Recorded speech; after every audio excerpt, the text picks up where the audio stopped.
우리가 살아갈 때 하나님의 방법과 세상의 방법이 충돌할 때가 있습니다. 하나님의 말씀과 우리의 생각이 좀 다를 때가 자주 나오는 것은 아닙니다. 그런데 종종 나올 때가 있습니다. 여러분들은 여러분들의 생각과 이 말씀과 좀 충돌할 때, 좀 대치가 될 때 어느 쪽을 따르십니까? 오늘 성경 말씀에 나오는 이스라엘 백성들을 한번 살펴보면서 과연 어느 쪽을 따르는 사람들에게 어떠한 복이 있고 어떠한 결과가 이루어졌는지 한번 살펴보고자 합니다. 가나안 땅을 목전에 두고 하나님께서 이스라엘 백성들에게 말도 안 되는 명령을, 말도 안 되는 요구를 하셨습니다. 한 번도 아니고 연속해서 우리의 상식으로는 도저히 이해가 되지 않는 그러한 요구를 하나님께서 하셨습니다. 그런데 그 첫 번째 요구가 무엇이냐면 바로 요단강을 건너라는 것입니다. 이스라엘 백성들이 마침내 40년 동안의 광야 생활을 청산을 해요. 그리고 요단강을 건넜습니다. 그런데 여러분, 이 방법이 너무나도 좀 황당한 방법이에요. 배를 만들어서 건넜다라고 하면 좀 이해가 될 것 같아요. 그런데 여러분들도 다 아시다시피 요단강이 갈라지고 그들이 건넜던 그 길이 말랐다라 그랬어요. 마른 길을 건넜다라는 거예요. 그들이 걸어갈 때 먼지가 푸석푸석하게 났던 거예요. 참 그런 일이 벌어졌어요. 그런데 하나님은 터무니없는 말씀에 이스라엘 백성들의 반응이 참 기묘합니다. 그들은 순종을 했어요. 여러분 한번 상상해 보시기 바랍니다. 파도가 넘실넘실 되는 요단강 앞에 이스라엘 백성들이 있어요. 이때는 언제냐면요, 보리를 추수하는 시기라서 요단강이 엄청나게 물이 불었을 때예요. 소위 말해 흙탕물이 내려오는 그 시기였습니다. 그런데 요단강을 건너라고 얘기를 해요. 그런데 방법을 가르쳐주지 않으셨어요. 홍해를 갈릴 때는 하나님이 이미 갈라놓은 홍해를 건넜습니다. 이스라엘 백성들이 홍해가 갈라지는 걸 봤어요. 그리고 건너가는 건 그들은 그렇게까지밖에 할 수가 없었어요. 하나님을 믿을 수가 없었기 때문에 하나님이 갈라놓았습니다. 그런데 요단강 앞에 있을 때 이스라엘 백성들은 그들의 믿음으로 발을 내디뎠어요. 그 요단강에 발을 잘못 내디디면요, 죽습니다. 이들의 순종은 어떤 순종이었냐면 목숨을 걸어야 지킬 수 있는 순종이었습니다. 이스라엘 백성들은 꿈에 그리던 그 가나안에 첫 발을 내딛습니다. 그리고 그곳에 단을 쌓았어요. 오늘 성경에서는 그곳을 길갈이라 이야기합니다. 그런데 이 모습을 지켜보던 사람들이 있었어요. 자, 어떤 사람들이냐면요, 바로 가나안 땅의 정탐꾼들이었어요. 이스라엘 백성들이 강을 넘어오는 것을 그들이 염탐하고 보고 있었어요. 깜짝 놀랐습니다. 하나님께서 이스라엘 백성들이 요단강을 건너게 하신 그 역사적이고 놀라운 그 기적을 가나안 사람들이 전해 들었습니다. 그런데 그들의 그 전에 듣고 나서 그들의 마음이 어떻게 됐냐면 녹았다라고 오늘 본문 말씀을 이야기합니다. 이제 하나님께서 약속하신 땅을 취하기만 하면 되는 거예요. 그런데 이제 이스라엘 백성들이 이제 진영을 갖추고 가나안 땅을 향해 진격하면 되는 것입니다. 그런데 적어도 저의 생각은 그랬어요. 이제 진영을 갖추고 누구누구 막 작전을 세웠을 것 같아요. 그런데 느닷없이 하나님께서 이 길갈에서 명령하는 것이 있습니다. 그것은 바로 할례를 하라고 명령하십니다. 이것은 어이없는 하나님의 두 번째 요구입니다. 왜 하나님께서는 할례를 하라고 했을까요? 그 이유는 여호수아서 이제 오늘 본문 말씀 4절에 보면 여호수아가 할례를 시행할 까닭은 이것이니 애굽에서 나온 모든 백성 중 남자 곧 모든 군사는 애굽에서 나온 후 광야길에서 죽었다라고 이야기를 했습니다. 표면적으로 보면 애굽에서 나온 백성들은 광야에서 다 죽었습니다. 그리고 지금 있는 광야 세대는 할례를 받지 못했기 때문에 할례를 행하게 하셨습니다. 더욱이 이 장면이요, 어느 장면이냐면 바로 여리고성을 앞두고 있습니다. 여리고성의 사람들은 이스라엘 백성들이 강을 넘은 걸 알고 있을까요? 모르고 있을까요? 알고 있었습니다. 그런데 그들을 앞에 두고 하나님께서 무엇을 하라고 하냐면 할례를 하라고 하는 겁니다. 여러분 상상을 한번 해보세요. 전쟁을 앞둔 거예요. 성을 이제 함락을 시켜야 되는데 그 앞에서 대놓고 할례를 해요. 우리는 창세기에 이 장면이 한번 나옵니다. 창세기에서 야곱의 아들들이 그의 누이 디나를 강간하였던 세겜 족장 하몰의 아들 이야기를 알고 있습니다. 야곱의 아들들이 자기 누이에게 욕보인 그 하몰의 아들과 그의 부족들을 진멸할 때 이용했던 방법이 이 할례였어요. 할례를 해야만 디나의 남편으로 인정을 해주겠다. 그 말에 속아서 그들은 다 할례를 했어요. 그리고 나서 그들을 야곱의 아들들이 가서 전멸시켜버립니다. 아무것도 남기지 않고 다 죽였습니다. 할례를 했다는 것은 곧 무방비 상태라는 것이에요.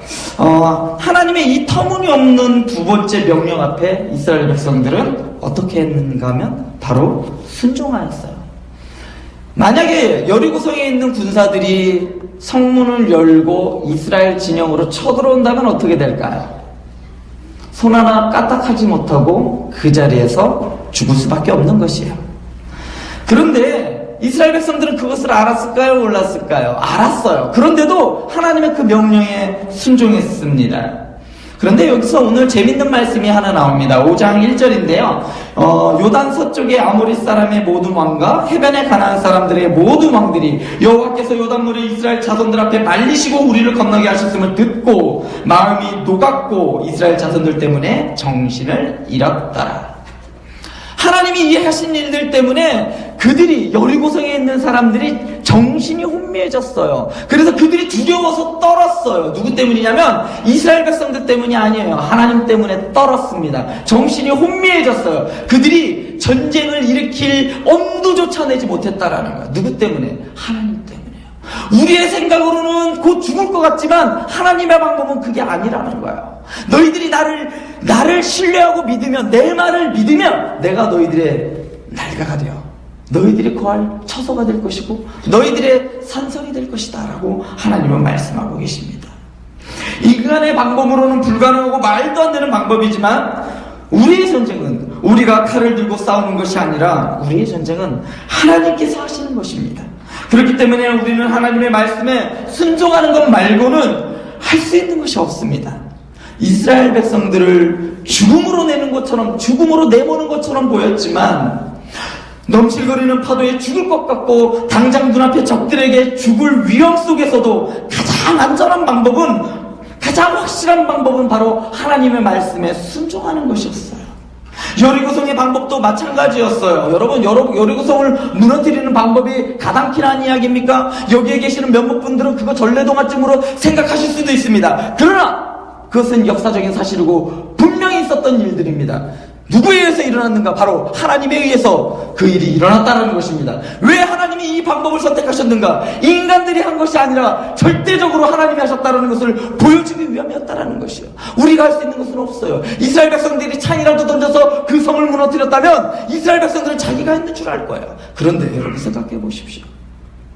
말도 안 되는 방법이었어요. 그 방법을 선택한 것은 바로 내가 너희의 하나님이야.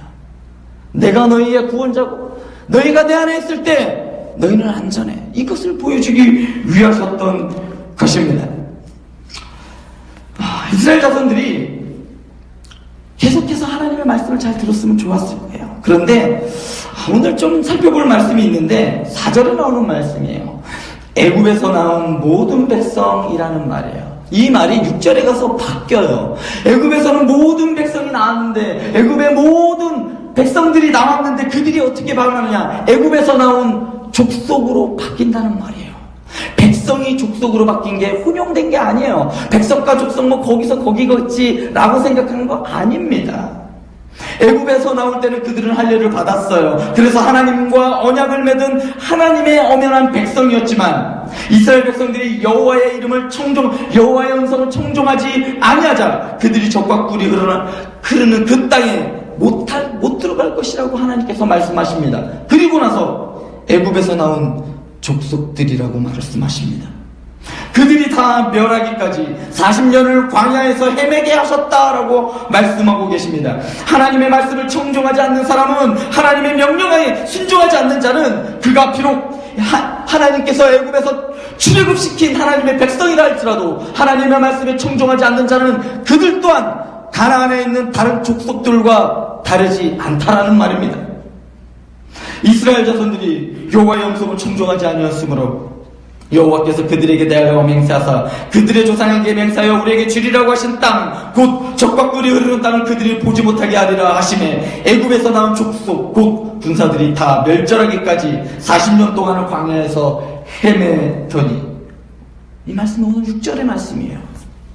지금 길갈에서 할례를 받아 하나님의 날개 아래 거하는 백성이라 할지라도 하나님의 말씀을 청종하지 아니하면 하나님의 백성이 아니라 가나안 땅에 심판받아 진멸의 대상이었던 그 가나안 땅의 족속들과 다르지 않다라고 오늘 말씀을 통해서 하나님은 말씀하고 계십니다. 이 말은 지금 우리는 하나님의 말씀을 이렇게 듣고 알고 하나님의 백성으로 산다 할지라도 우리가 하나님의 말씀을 청종하지 아니하면 가나안 땅이 그 족속들이 받았던 그 심판을 우리도 받을 수 있다라는 말씀입니다.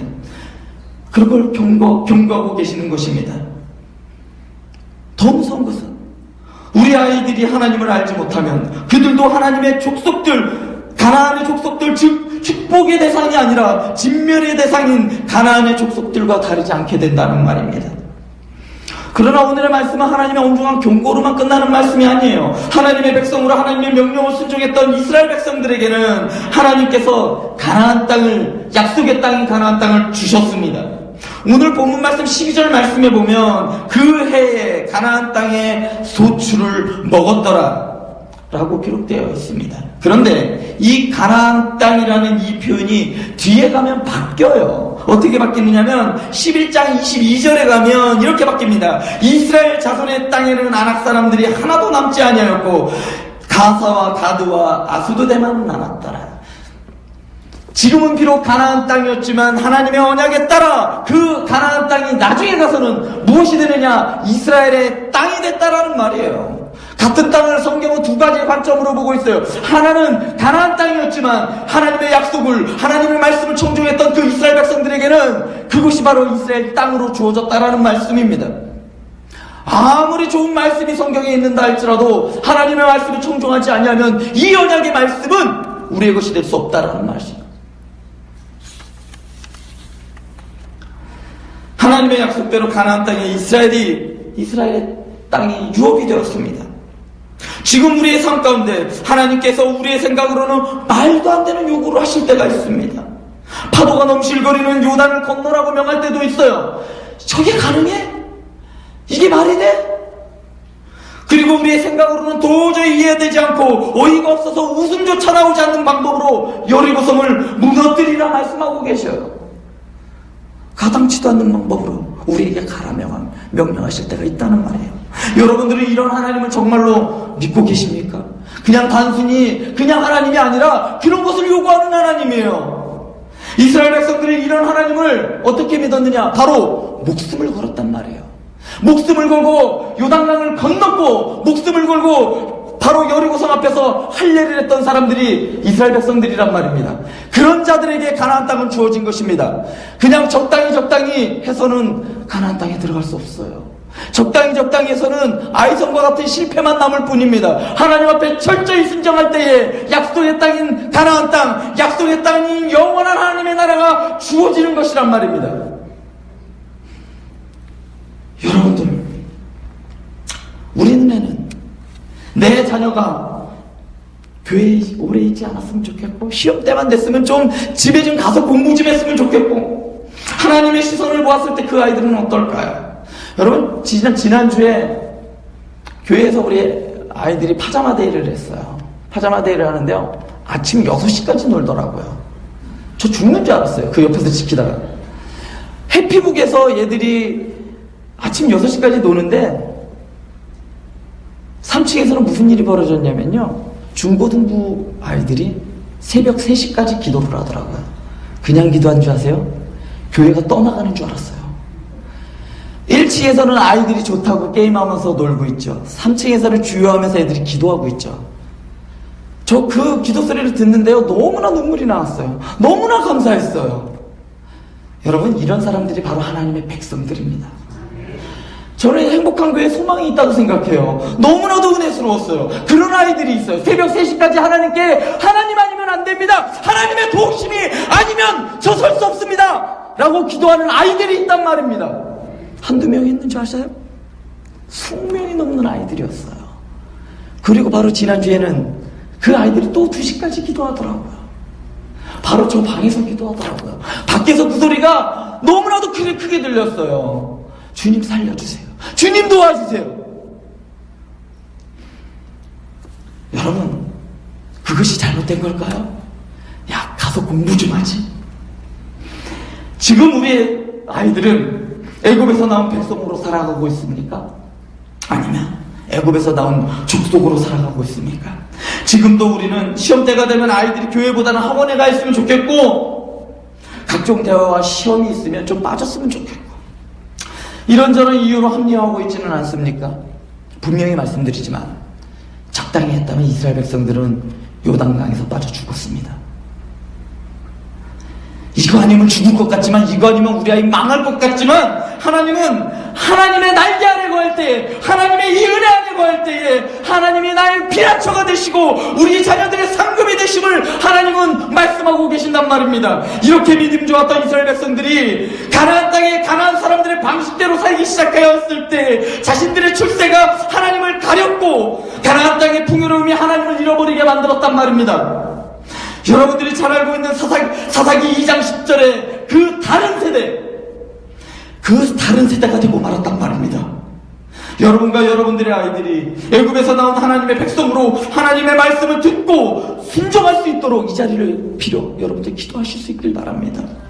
또한 기도하셨다면 그것에 맞게 여러분들 살아가실 수 있길 바랍니다. 제가 봤을 때는 가나안 땅을 정복하는 것보다 가나안 땅에서 살아가는 게 10배, 100배 더 힘들었다고 생각합니다. 너무나도 많은 유혹들이 있었기 때문에 하나님은 하나님을 전적으로 하나님을 의지하는 훈련을 시켰던 것입니다. 하나님의 말씀에 순종하여 이 땅에서도 하나님의 나라를 살고 천국 백성의 삶을 살아가는 저와 여러분들 되실 수 있기를 바랍니다. 기도하시겠습니다.